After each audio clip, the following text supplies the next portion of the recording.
ती स्ट्रॅटेजी काय असली पाहिजे? उदाहरणार्थ मुख्य परीक्षेच्या दृष्टिकोनातून तुम्ही विभागणी केली पाहिजे GS 1 2 3 अशी एक आणि GS 4 एसे आणि तुमचा ऑप्शनल सब्जेक्ट. आता यामध्ये तुमची प्रायोरिटी कशाला असली पाहिजे? तर तुमचा ऑप्शनल हा परफेक्ट असला पाहिजे, पेपर 1 आणि पेपर 2. दुसरी महत्त्वाची गोष्ट निबंध.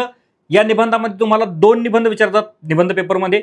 त्यातही तुम्हाला शब्दमर्यादा जी आहे ती 1100 म्हणजे साधारणतः 1000 ते 1200 असते. 1100 जरी धरली तरी तुम्हाला 2200 शब्दांमध्ये तुम्हाला चांगले मार्क घेता येतात. अवांतर वाचनाचा वेग अवेग जर लक्षात घेतला तर तुम्हाला इथे मार्क येतात. आणि तिसरा सगळ्यात महत्त्वाचा डिव्हायडेशन करत असताना GS 4 आहे.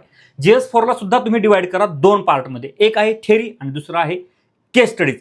आता या केस स्टडीज कशा सोडवायच्या याच्याबद्दलची स्वतंत्र चर्चा तुम्ही स्वतंत्रपणे केली पाहिजे. त्याच्यात उत्तरलेखनातून नेमकं काय आहे, मागच्या वर्षीच्या विद्यार्थ्यांकडनं काय चुका झाल्या तर त्यांनी UPSCचा pattern as it is as follow केला. आता यात मार्क कसे येतात त्याच्यावर सगळ्या गोष्टी अवलंबून असतील.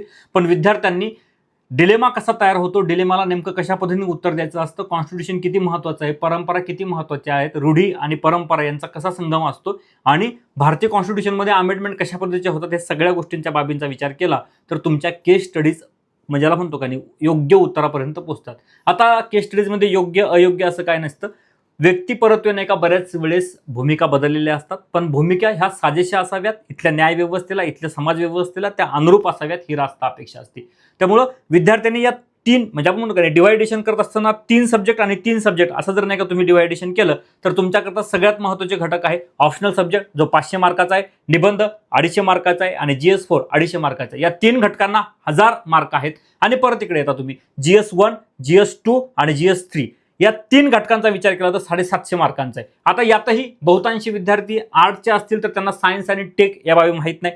तुमच्यापैकी बहुतांशी विद्यार्थी या परीक्षेची तयारी करत असताना वर्ल्ड हिस्ट्रीचा बराचसा तुम्हाला गंध नसतो किंवा भक्ती चळवळ असेल किंवा भक्ती मुवमेंट असेल किंवा वारकरी संप्रदाय असेल किंवा इथला आर्ट आणि कल्चर असेल हे तुम्हाला बऱ्याच वेळेस माहीत नसतं. पण यावर्षीचे जर प्रश्न बघितले 2025चे तर ते प्रश्न समग्रतेवर विचारलेले आहेत. स्पेसिफिक प्रश्न विचारला की तुम्हाला सगळी माहिती इथंभूत असावी लागते. स्पेसिफिक म्हणजे मोघमपणे काहीतरी विचारला आणि तुम्ही लिहिले अशा पद्धतीनं ती सगळी गोष्ट होती. म्हणून त्याला स्पेसिफिक नाही असं त्याला म्हणतो का नाही की सगळं समग्रतेचा एक त्यांनी तुम्हाला प्रश्न विचारलाय. स्पेसिफिकला नाही का तुम्हाला अडचणी निर्माण होतात हेही इथे लक्षात घ्या.